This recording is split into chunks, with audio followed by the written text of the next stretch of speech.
Sea Dios en esta preciosa mañana. Un saludo especial a todos los que nos puedan estar sintonizando en vivo y los que estoy seguro verán el video en el transcurrir del día y de los días. Que Dios me los bendiga a todos los hermanos y amigos que tenemos acá como contactos y de la iglesia, el Dios vivo también. Estamos acá para tratar un tema de los muchos temas que nos recomiendan nuestros contactos a través de Messenger. Y yo creo que a través de lo que ha sucedido y está sucediendo en el mundo, la gente tiene muchas expectativas al respecto. Entonces han sugerido algunos temas para aclarar, para ampliar, para tocar, y producto de eso pues es que ha nacido en nuestro corazón ampliar o tocar el tema de el origen de la muerte, sus efectos, sus objetivos. Y por supuesto no pudiéramos tocar ninguno de esos temas si no fuese posible que tuviéramos en este caso la luz de la palabra de Dios, porque no podemos nosotros los humanos materializar la obra de Dios, lo que Dios ha hecho, lo que Dios ha permitido. Y entonces vamos a partir en este momento de la Biblia, obviamente, ¿verdad? Vamos a leer en el libro de Romanos, capítulo 6, versículo 23, donde literalmente la Biblia dice: porque la paga del pecado es muerte, mas la dádiva de Dios es vida eterna en Cristo Jesús, Señor nuestro. Amén. Entonces, a partir de ahí, que es la cita en el libro de Romanos 6:23, vamos a tratar de aclarar ciertas preguntas que nos han enviado. Ya nosotros sabemos, o si no lo sabíamos, pues pueden anotar por ahí algunas explicaciones básicas sobre el tema de la muerte, por ejemplo, su significado. El significado de la muerte es separación. Y eso significa entonces que el objetivo principal de la muerte, porque esta es un ser, este es un ser de los más terribles, a la que se le debe mucha lágrima, mucho dolor, mucho llanto sobre la faz de la tierra. Entonces ella es un ser que en su momento se le ha autorizado operar en la vida. En este caso quisiera enfocarnos en la vida del ser humano. Entonces, la muerte en sí significa separación, ¿verdad? Y su objetivo final es separarnos de la comunión con Dios, pero separarnos de manera eterna. Separarnos para siempre de la comunión con Dios. Entonces, partiendo de eso, nosotros podemos ver que la muerte en sí puede incursionar en la vida del ser humano a través de distintos momentos o de distintas maneras que pueden ser catalogadas como clases de muerte, pero en realidad está la muerte espiritual, la muerte física y la muerte eterna o muerte segunda, como se le reconoce en la Biblia. Pero la muerte eterna es donde nosotros ya perdimos para siempre como seres humanos la comunión, esa convivencia, esa participación de la presencia de Dios para siempre. Entonces, ese es el objetivo. Pero entonces, básicamente, nosotros debemos entender que la muerte en su modo de operar va a tener finalidades que tienen que ver con la separación, ya sea desde el punto de vista espiritual, separarnos de la relación con Dios, desde el punto de vista físico, que es separarnos de aquellos con los que temporalmente vivimos, y la muerte segunda o eterna, que es separarnos para siempre de no solo de la comunión con Dios, sino que es lo más importante, sino que también de todo este entorno con el cual en este presente, el día de hoy, compartimos. Entonces, amén. ¿Por qué la paga del pecado es muerte?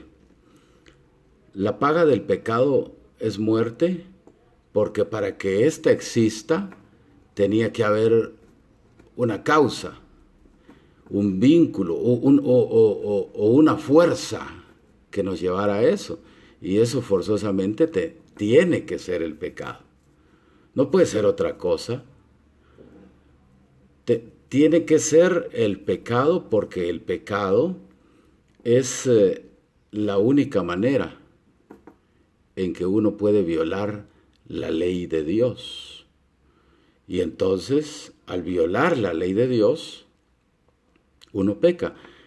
Toda acción que pretenda, en este caso, violar o saltarnos lo que Dios ha establecido en su palabra, entonces ya se sabe que es pecado.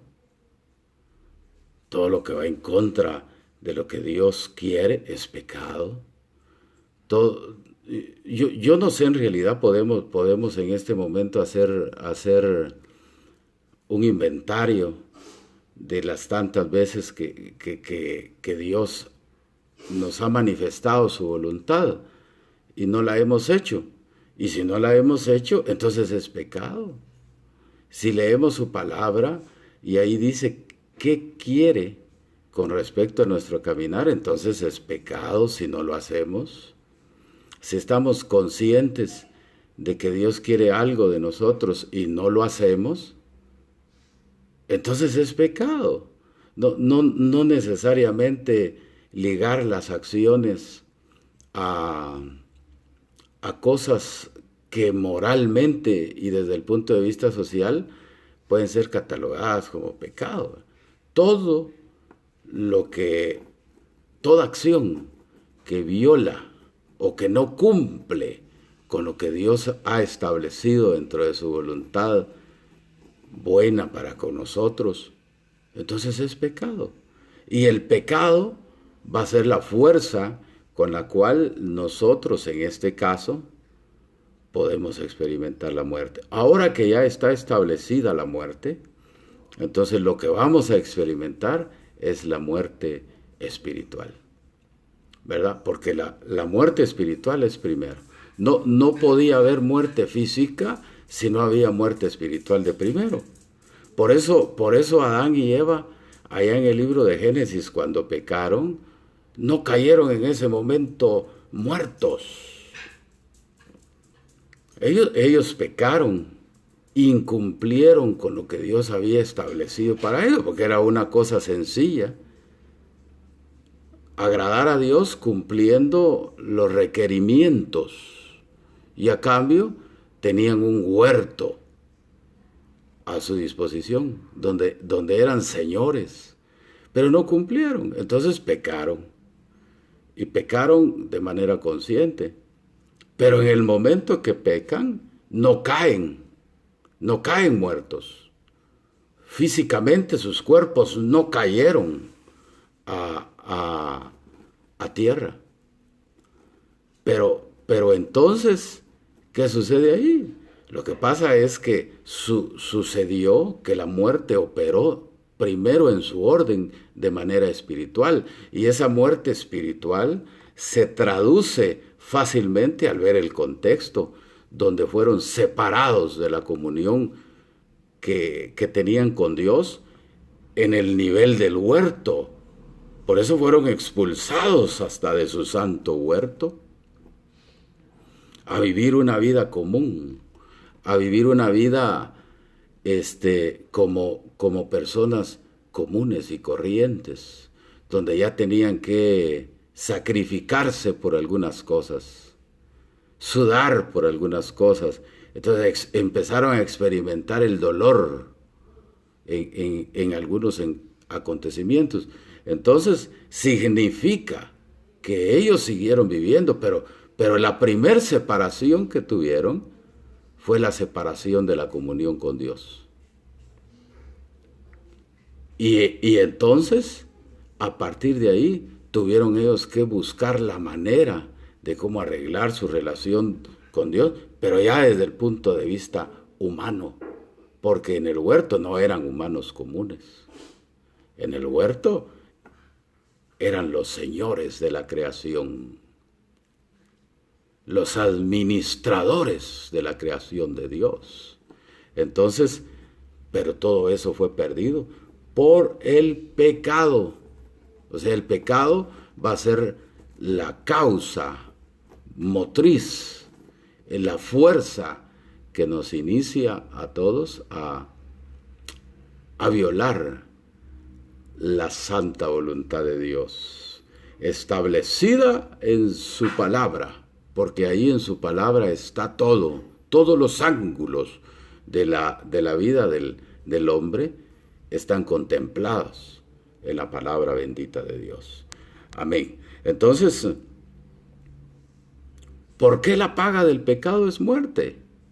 Precisamente porque eso va ligado a su objetivo, que es separarnos de la relación y de la comunión con nuestro Dios. Yo no sé a cuántos les agrada eso, que sean separados de la relación con Dios, porque Dios es nuestra esperanza por la mañana, es nuestra fortaleza por las tardes, nuestro descanso por la noche. Quitemos eso de nuestros días, ¿y qué sucede? Lo que sucede es que, tal y como dice el libro de los Salmos, entonces estamos viviendo sin Dios y sin esperanza. Imagínense cómo será vivir, ¿verdad? Sin Dios y sin esperanza.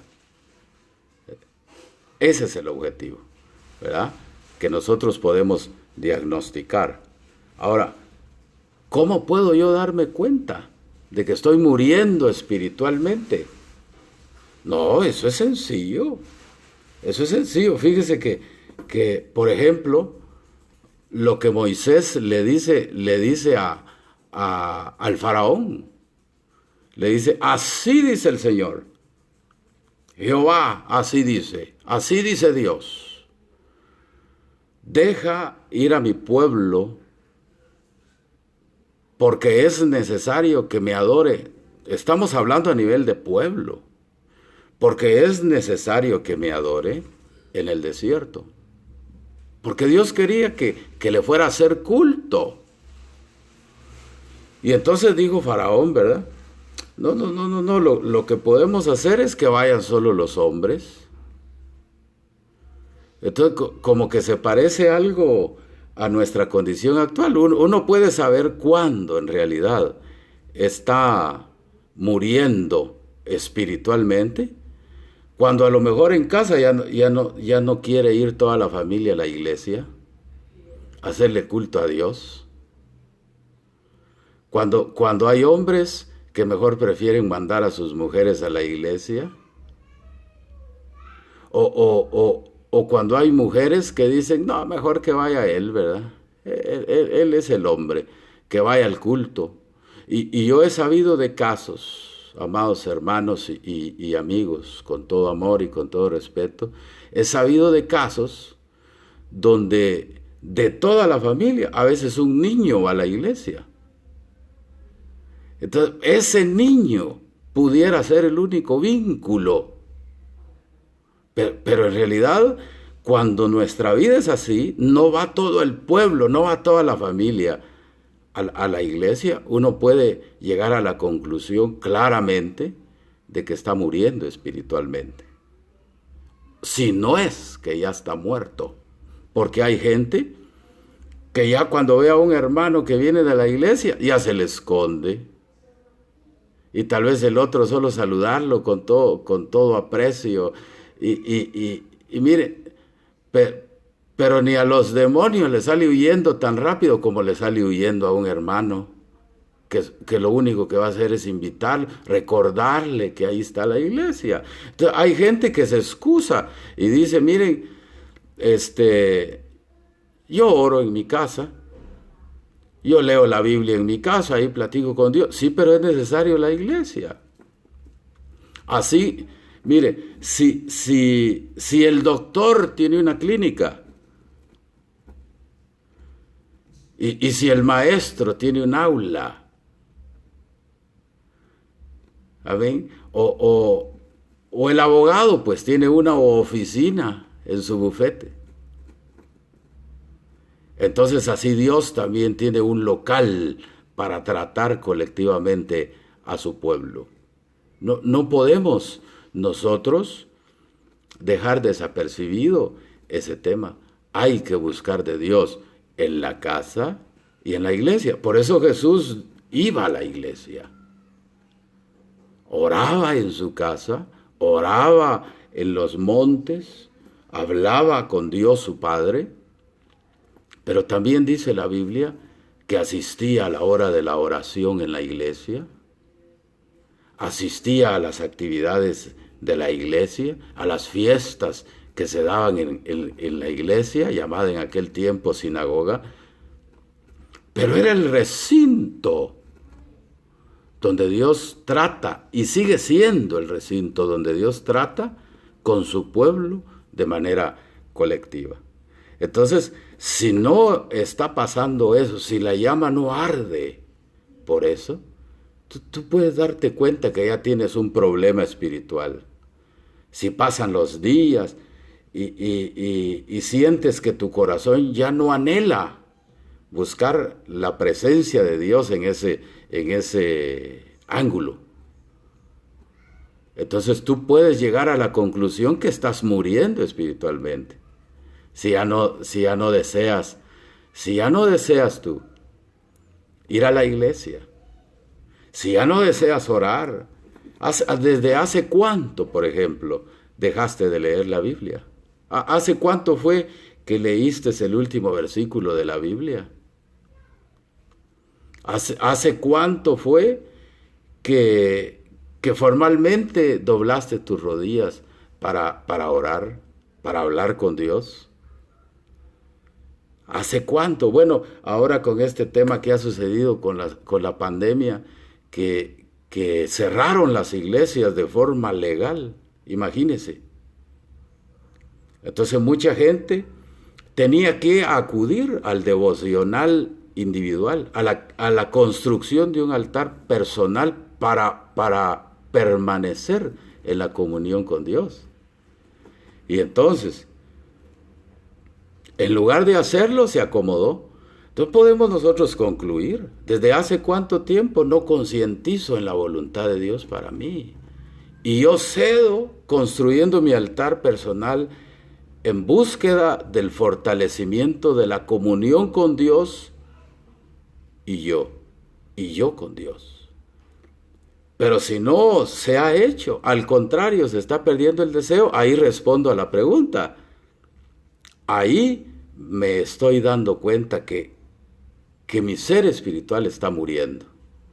Y hay muchas personas que ya murieron espiritualmente. Jesús dijo, en un entierro, se imagina que le fueron a decir, Señor, le dijeron, y todavía que le dijeron Señor, porque así tiene por costumbre mucha gente, de decirle Señor, Señor, pero no hace ni la voluntad de Dios. Por eso hablábamos, todo lo que tiene que ver con la voluntad de Dios, ya sea escrita en su palabra,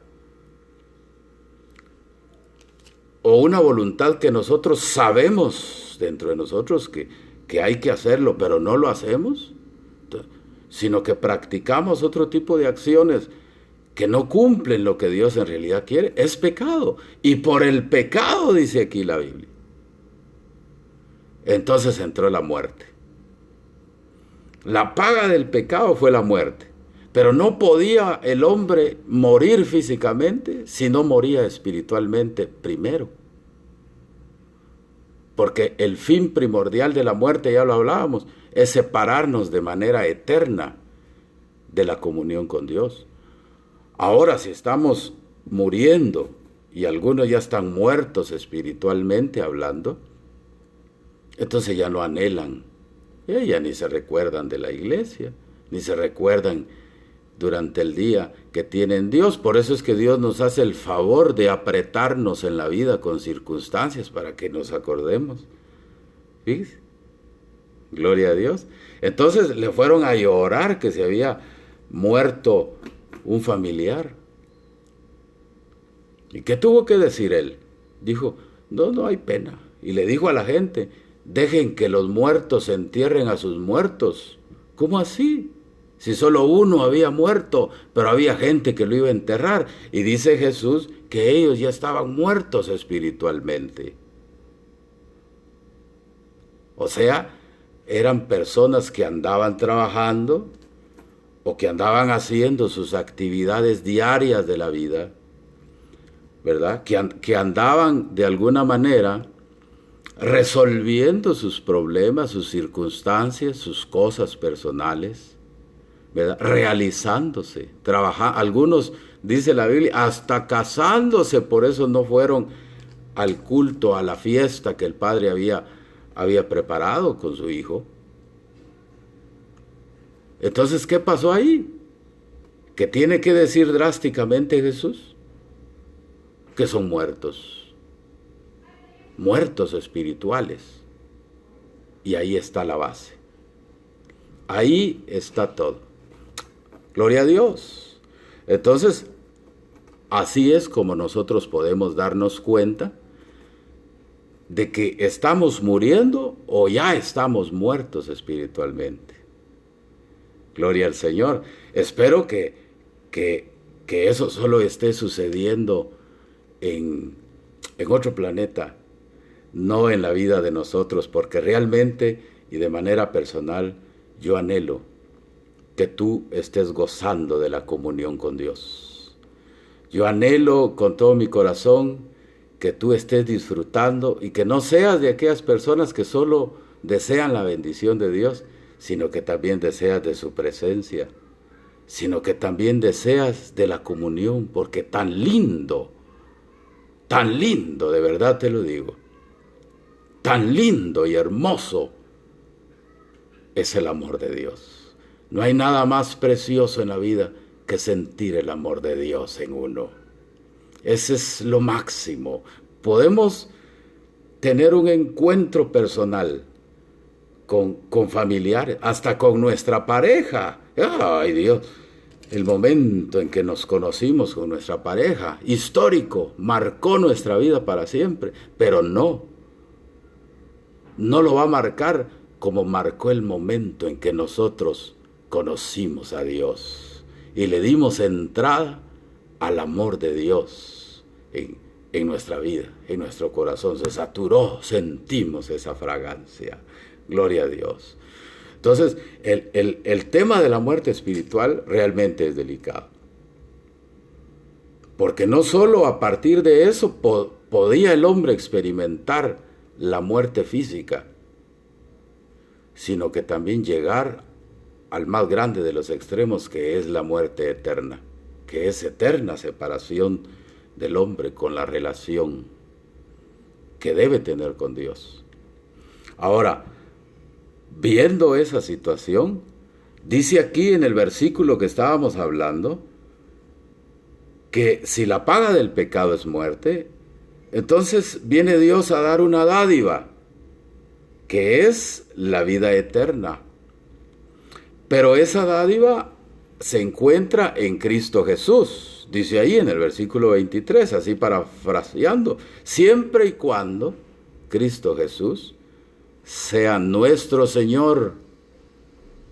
Pero, ¿qué significa Señor? Que tiene autoridad sobre nosotros, que Él da ciertas instrucciones y que uno las cumple, que uno no hace su voluntad, sino la voluntad de su Señor. Entonces, si nosotros estamos cumpliendo eso, dice acá que se manifiesta en nosotros la dádiva de Dios, que es vida eterna para contrarrestar. Ahora, entonces, si eso que estamos diciendo es cierto, significa de que la enfermedad grave que causa el pecado, que es la entrada de un ser con tremendo poder, que es la muerte, que tiene la capacidad de separarnos de nuestro entorno y de nuestra relación con Dios, ahora entonces Dios hace una cosa sensacional. A través de su Hijo Jesucristo, nos presenta el remedio de una manera extraordinaria, donde nosotros podemos dar gracias a Dios, porque ahora es que entendemos que Jesús no solo viene a dar el remedio, sino que Él es el remedio. No solo viene a dar la solución, Él es la solución. Entonces, si por el pecado que practicó Adán, nosotros vamos a experimentar la muerte física, pues y creemos en Dios, pues no hay que tener tanto miedo. Imagínense qué sabroso es esto. Qué interesante. No hay que temerle a las tumbas. Las tumbas no tienen el poder suficiente para retenernos cuando oigamos de la final trompeta. Se van a quebrar. La muerte no va a tener el poder para resistir el poder de la voz de Dios en nosotros. Cuando los muertos en Cristo escuchen ese llamado, ni siquiera las tumbas los van a poder retener. Entonces, el hecho de que los sepulcros se quiebren es la máxima expresión del cumplimiento de la promesa de Dios cuando dijo que su dádiva es vida eterna si estamos en Cristo Jesús. Y ese es el mero punto. A mí me fascina aquella niña que habla en la Biblia que murió. Me encanta, porque los familiares la creían muerta. Su entorno la creía muerta. Es más, la atendieron en una cama y la comenzaron a llorar porque estaba muerta, supuestamente. Entonces llega Jesús y cuando la ve Jesús, dice, mire, hágame el favor de salirse de esta habitación, me voy a quedar yo solo. Y dice la Biblia que quedándose solo con el cuerpo de la niña, le dijo, Talita Cumi, le dijo, que traducido es, despierta, despiértate y levántate. ¿Cómo así despierta? O sea que como había... es una cosa sensacional porque ahí en la Biblia la reconoce como hija. Entonces es una cosa sensacional porque Dios a esa niña la reconoce como hija y entonces por lo tanto para él no estaba muerta, solo dormía. Por eso es que le dijo, despiértate y levántate, porque los muertos en Cristo solo duermen, no están muertos, solo descansan, porque así lo estableció en su palabra, porque morimos creyendo en esa promesa. Ese es el remedio. Espero que esté hablando cosas que beneficien a la vida de los que nos están escuchando. Ahora, al creer en Cristo Jesús, por supuesto que vamos a poder participar de la muerte física, porque como el ser humano es tripartito, ¿verdad? Espíritu, alma y cuerpo. Entonces la muerte del cuerpo ya no nos la quitamos porque el cuerpo no está redimido todavía. Va a ser redimido en el momento que resucitemos. Es un proceso, por eso dijo Jesús, de cierto digo que si el grano de trigo no cae a tierra, representando la muerte física, de cierto os digo que si el grano de trigo no cae a tierra y muere, entonces no puede llevar fruto, pero si cae a tierra y dentro de la tierra muere, entonces llevará mucho fruto porque van a ser el nuevo. Y el nuevo trae más fruto. Si un granito de trigo fallece, la planta va a dar un racimo, ¿verdad? Toda planta es así. Entonces va a llevar mucho fruto. Entonces nosotros vamos a morir físicamente. Ya quedó establecido en la Biblia que es necesario que muramos físicamente. Una sola vez. Y de ahí a entregar cuentas. Por eso es importante que nosotros concienticemos que tenemos que arreglar nuestra relación de Dios antes. No vaya a ser que la muerte nos encuentre en el camino y perdamos toda la esperanza, como un jovencito que llamaba a uno de nuestros hermanos que han trabajado con nosotros en el ministerio durante la vida, y lo llamó y le dijo, usted es el que predica, que sale a predicar. Sí, le dijo, mire, ¿y qué día va a haber culto? El domingo. Yo voy a llegar y voy a aceptar a Jesús. ¿Pero por qué no lo haces ahorita? No, el domingo. Y así quedó el domingo. Y llegó el domingo y el pastor al pendiente ahí que llegara y no llegó. Y hizo la invitación personal, y cuando pasaron los que recibieron a Jesús, dentro de los que habían recibido a Jesús había otro jovencito, y cuando le pidieron sus datos, resulta que este otro jovencito era hermano del que había llamado. Entonces le preguntaron, ¿y tu hermano, verdad? Y respondió, ayer murió. Ya no llegó a tiempo para que llegara el domingo. Entonces, lo que puedes hacer hoy, no lo dejes para mañana. La comunión con Dios es lo más importante que nosotros podamos estar experimentando en nuestro presente. ¿Quieres soluciones en tu futuro? Involucra a Dios en el presente.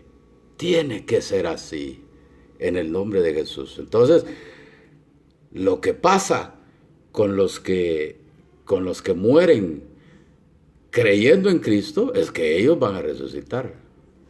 Pero van a resucitar para la gloria de Dios, para ser trasladados a la realidad absoluta de las promesas de Dios. Pero los que mueren sin Cristo, no creyendo en Cristo, igual en su momento van a resucitar para ser trasladados al lugar que ya está establecido para eterna separación sin la comunión con Dios. Eso es lo que va a pasar con los que mueren. ¿Cómo solucionar eso? Cristo es la solución. Hay gente que dice, solo la muerte no tiene solución. Claro que sí. Se llama Jesús. Jesús vino a morir a la cruz para pagar esos precios tan altos que ningún ser humano, ni siquiera tu esposo, ni siquiera tu papá, ¿verdad? Nuestro padre a veces es el héroe, el súper, pero ni siquiera él puede pagar lo que Cristo Jesús pagó en la cruz del Calvario para que nosotros pudiésemos ser salvos de esa condenación eterna. La solución al problema de la muerte es tan sencillo. Se reduce solo a una oración donde nosotros manifestamos verbalmente que creemos en Jesús, que le invitamos a vivir a nuestro corazón porque le entregamos nuestro corazón. Se lo entregamos para que Él sea el amo y el Señor, el dueño, y que ya no permita que nuestra voluntad se involucre, sino que sea la voluntad de Él. Así tan sencillo. Entonces el problema de la muerte se diluye. Y aunque estuviésemos muertos espiritualmente hablando, el Señor nos resucita, como resucitó a Lázaro de la tumba. Y le dijo: hey, Lázaro, ven fuera, pon tu nombre en esta mañana. ¿No será que a ti te está llamando en esta mañana? hey, pon tu nombre. Sal de donde estás, despierta, despiértate tú, que ya te estás muriendo espiritualmente y tu alma grita auxilio, porque siente que ya desfallece. Y Dios te está llamando a resurrección, a que salgas del abismo de donde te encuentras. Dios te está llamando y te está diciendo: pon tu nombre. Así como le dijo a Lázaro: Lázaro, sal del sepulcro de donde te encuentras. Y Lázaro se levantó de entre los muertos espirituales para dar testimonio del cambio de vida que Dios le estaba dando. Esa es la máxima de las oportunidades que Dios da. Y que el día de hoy, en esta mañana, que para mí es preciosa, es la misma oferta, el mismo llamado que Él te está haciendo a ti por nombre. Pon ahí tu nombre y Él te está llamando a que salgas de la vida acomodada que tienes, a que salgas de esas prácticas y acciones que han sido tu deleite, pero que en tu conciencia tú sabes que no son agradables a lo que Dios en realidad desea. Sal de ahí, sal de ahí. Él te está llamando, te está diciendo: Lázaro, que vengan los Lázaros para afuera. Tú eres un Lázaro, yo soy un Lázaro. Y sal de donde estamos y busquemos de Dios. Esa es la vida, ¿verdad? Dentro de nosotros habrán destellos de vida, destellos, así como hay destellos de luces en ciertas ocasiones, en celebraciones. Así mismo Dios producirá desde adentro de nosotros destellos de vida. Y aunque en su momento nosotros se nos terminen los años que Dios ha establecido, será para darnos cuenta en realidad de que Jesús dijo que el que cree en mí, aunque esté muerto, vivirá. Hoy, si estás muerto o estás muriendo espiritualmente, Jesús te dice: Talita cumi, hijo, despiértate, levántate, aquí estoy yo, aquí estoy yo. No permitas que tu alma desfallezca. Hay muchos que han sentido que su alma como que se desespera, como que ya no. Ese es el grito del alma pidiendo del agua de Dios, pidiendo del auxilio de Dios. Y oye lo que te voy a decir: el agua humana se termina. El agua humana se acaba. Si has pensado que la familia, que los amigos, aún el cónyuge, sea hombre o mujer, aún los hijos, eran los que tenían la capacidad de saciar tu sed, en su momento pueda sentirse cierto alivio. Pero el agua humana se acaba. Y cuando el agua humana se acaba, El ser humano se debilita, como que vas caminando en un gran desierto. El ser humano se debilita, se cansa, cae en depresión, se enferma y fácil puede hasta morir. Cuando comienza a suceder eso, es entonces donde tú debes entrar en conciencia de que ya no necesitas del agua humana, que lo que necesitas es el agua de Dios. El agua humana se acaba, pero el agua de Dios es diferente. Te va a llevar a una vida plena, a una vida con sentido, a una vida con metas, a una vida clara en tu horizonte. Y entonces vas a decir, como dijo el apóstol Pablo: oh Dios, gracias te doy por Jesucristo, Señor nuestro, porque nada, absolutamente nada de lo que nosotros podemos adquirir en este glorioso evangelio fuera realidad, si no es porque Cristo Jesús pagó el precio en la cruz del Calvario, por ti y por mí. Cristo te ama. Agradezco realmente los comentarios, las preguntas. Si tú quisieras que aclaráramos algún tema en específico, tal y como ha sucedido en esta ocasión, envíanos a través de Messenger tus comentarios, tus inquietudes, y nosotros con mucho gusto aclararemos. Pero Cristo Jesús te ama, no te vayas a olvidar de eso. Estamos haciendo la obra que Dios nos ha llamado, pero hasta ahí. Dios quiere hacer una obra en tu vida, solamente déjalo. Vamos a orar. Vamos a orar para que Dios te bendiga, y si has sentido en tu corazón que tú eres ese Lázaro al que está llamando, puedes decírselo. Ya te expliqué.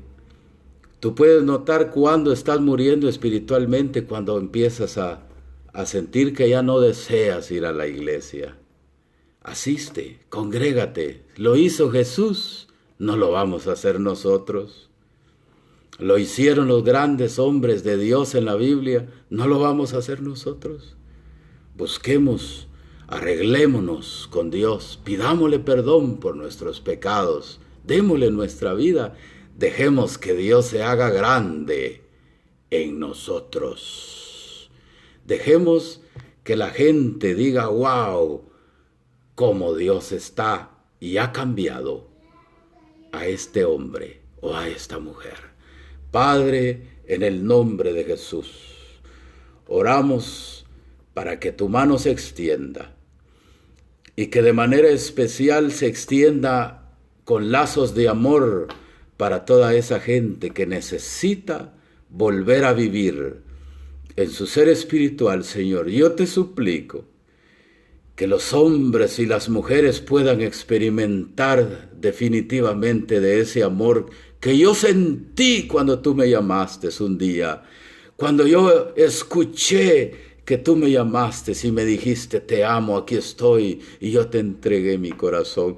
Nada, ninguna experiencia sobre la faz de la tierra va a ser o se va a igualar a la experiencia que yo tuve contigo, Señor. Y te suplico que esa experiencia la puedan sentir muchos más que hay sobre la faz de la tierra, que se dispongan a salir de los sepulcros espirituales donde se encuentran. Toca sus almas y bendícelos, atráelos con amor, atrae a las esposas, a los esposos, a los hijos, porque la familia es el primer núcleo en el cual tú tienes propósito, Señor. Ayúdales y bendíceles, Señor. Toca sus corazones y atráelos en pos de ti, yo te lo suplico. Y te damos gracias por todos nuestros amigos, por todos nuestros contactos. Te damos gracias por todos los hermanos de la iglesia. Oramos por todas las personas para que tu misericordia se haga presente en donde quiera que haya necesidad. En el nombre maravilloso de Jesús, trae a los individuos a ti, Libera y sana, Señor, restaura, sana las conciencias. En el nombre maravilloso de Jesús, sana los corazones de toda herida, de todo resentimiento, de toda marca del pasado, y sácalos para gloria y honra tuya, en el nombre maravilloso de Jesús. Amén y amén. Deseo que el Señor les bendiga. Gracias por habernos escuchado. Esperamos sus inquietudes. Si desean más aclaraciones de temas al respecto, será un privilegio tratarlos por esta vía. Que el Señor me los bendiga, me los guarde y me les ayude a salir de todas esas circunstancias que les rodean. En el nombre de Jesús. Amén y amén.